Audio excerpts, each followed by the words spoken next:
Welcome back to our BNI San Diego podcast. And as you can see, I've got one of my favorite co-hosts who just put himself on mute. So make sure you take yourself off mute.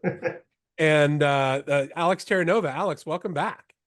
I like being the favorite. That's great. Like all kids want to be the favorite. All You're podcast guests my want you're to be the you're one of favorite. my top three. So that's like fantastic. What do I have to do to stay in the top three? Are there like We're secret? just we're coming back on a regular basis. We're killing it on topics. You've just got good energy. You're just all around great, and I'm excited that you're in one of our local BNI San Diego chapters. So Thanks. it's Yeah, me too. Thanks for and having me. and I'm gonna actually say it's great to have you back. So for those of you who want to know that story, listen to the very first one, the first podcast that Alex and I did, because he actually talks a little bit about that. So Alex, welcome back. What are we talking about today? Serving up a great referral. I like the topic so far. And I think the language is important. Like so I'm imagining when I say it, like you're serving it up on a platter. Yeah. Um, I was thinking about if you and I went to a great restaurant or saw a great movie and we were just gushing over the food or the movie, the way we would go tell people in our Oh, lives, right? We all know what that is, right? Oh my God, you got to check out this restaurant, right? We described the food, the dining, the view is incredible. Gotta go. And then people are like, gotta go to this restaurant, right? It's like, because it's a no-brainer. Rarely are you gushing over a restaurant that people are like, not interested. um, but if you're it's weird. Like, why don't we do that about the people in our lives that really make a difference, right? It could be anything from a dentist to your contractor, to your coach, to your BNI group, the actual whole group. That what if you gushed about people in that same way? so I have to tell you, first off, as you were talking, and you were talking about how when you've been to a good restaurant or something, I don't know if it's that Pavlovian dog thing, but my mouth started salivating, right? And it's to that point, and I think that's what you're trying to get across. When you serve it up properly, you're creating an appetite for that person to want it, Yeah. to want to know more. So I love that visual that you created, and it literally my mouth started watering. I mean, that's like, who doesn't love a good meal or a good movie, or when you get a good deal on tires at, wherever it is. All of those things are applicable to what we're talking about. And yes, why are we not doing it more? Yeah, and I think about sometimes we like handing someone a business card of someone else's business is like handing a coupon to the restaurant. Yeah, it's useful, but if you handed me a coupon to a restaurant, I'm not running to that restaurant. If you hand me a business card, it's like, okay, maybe I'll get around to calling this person, unless I'm actually desperate, right? If I'm like desperate for that thing and you're like, call this person, that's different. But I don't think most of the time we're not handing out desperate referrals in BNI. We're actually trying to put people together for business. It's not. There are times where people are in a jam and they really need a lawyer, right? And you're like, I got a great lawyer. But often it's like the ongoing everyday life things that we're passing business for. And I'm thinking about how instead of just, hey, here, you should call this plumber I know. He's great. Like maybe I'm not gonna, I don't know how many people get excited to call a plumber, first of all. But the way that there are ways you could serve that up, even a plumber or any business that is, let's say, not as like I don't have a better word, but maybe the like businesses that aren't super sexy, but that we all need, that are very important, those businesses, there's ways you can serve those up, and you could do this with any business. And I think it's about how do you create that like gushing energy in regards to anyone that you're referring. And I can like dive into that. I feel like you want to know more, but I want to go into the details of how to do that. I do, but I actually just had a thought.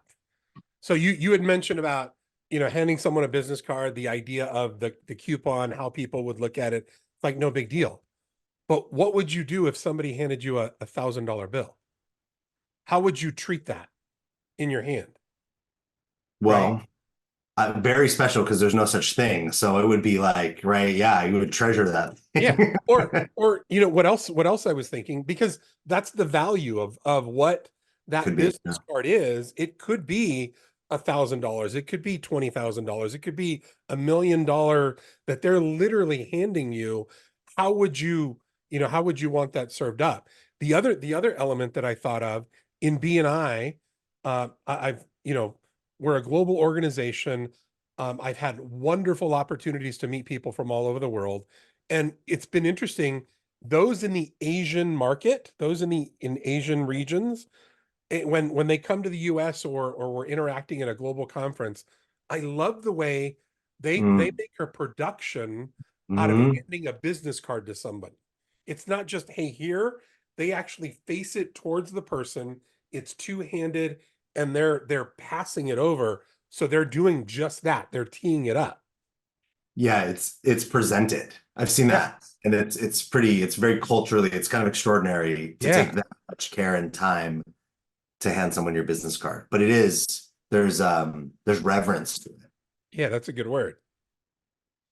I think, I don't love the idea of handing. Now, if I'm going to make a production out of it, hand out business cards. I actually currently don't even have business cards I'm with you because on that one. what I noticed is it's post-COVID. So many technology things have changed with business cards. I end up with stacks of them that I'm like confused about who's who, right? They just end up taking up a lot of space. And I'm not saying I've thought about getting them again. I don't think they're bad. It's just I think there's more powerful ways to connect people. And Absolutely. and the thing that I love that you said that way that it's presented with like two hands. I think that's how we should present all referrals or the connections when we make people. So, for instance, it takes a little longer. It's not as quick. But if I were going to refer someone to you, doesn't matter what it's for, or I was going to refer you to someone else, I would write an email introducing both parties. And I would talk up both people. Ed meet Jane. Jane meet Ed. Ed is the most funny, like here, Ed is the best podcast host. Ed serves up questions that make me sound great. He makes sure we edit out all the bad things. He's funny. He's easy to talk to. He really wants to provide value, and so on and so on. Well, by the time Jane is done reading that, it's like, wow, this Ed guy is amazing, right? And then Ed, this is all about Jane, right? And you're like, wow, this person seems amazing. And I think, and you're doing it, it's not a copy and pasted, right? I'm actually speaking to who these people are to me, for me, the impact they've had on me, why they're unique and special.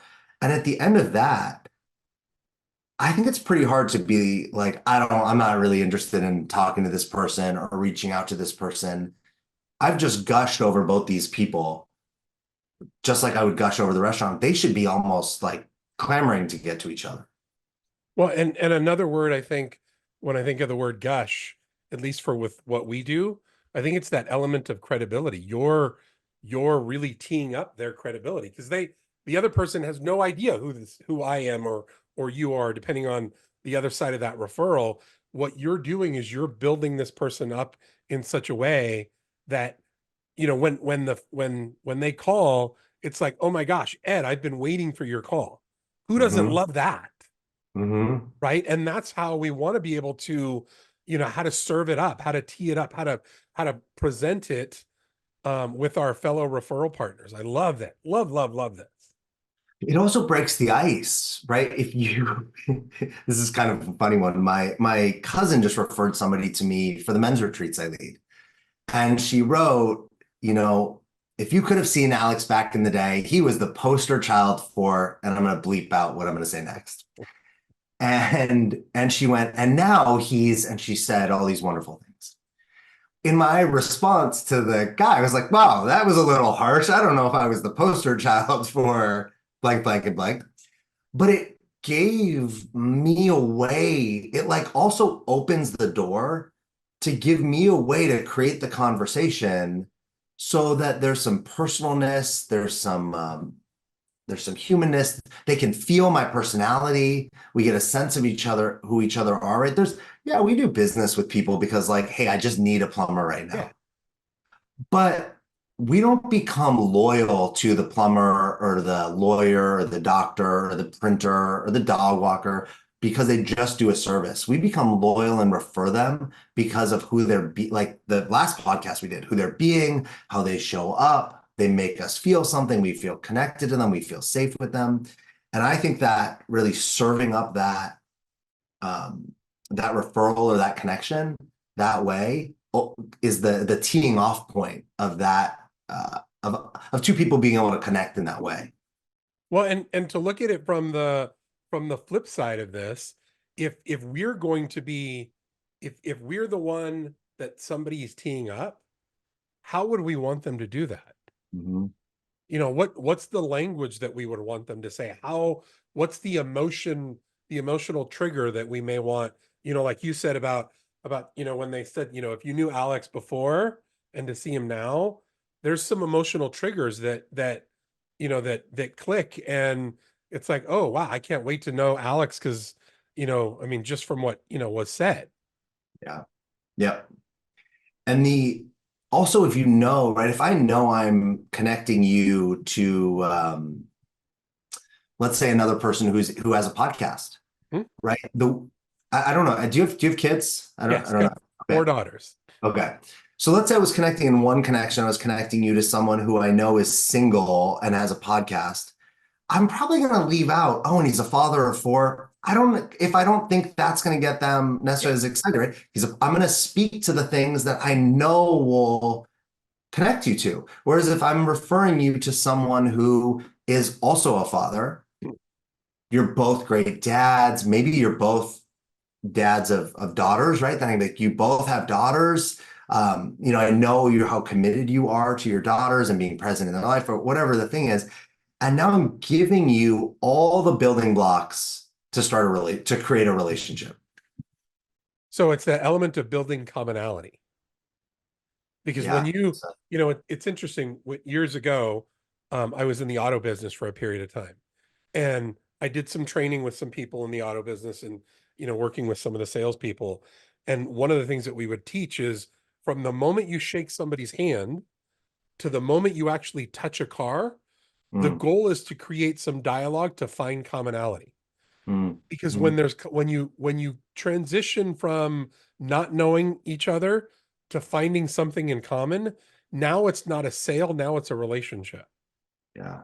And how everything happens beyond that is completely different than if it's no longer transactional, it's relational. Yeah. Yeah. Really well said.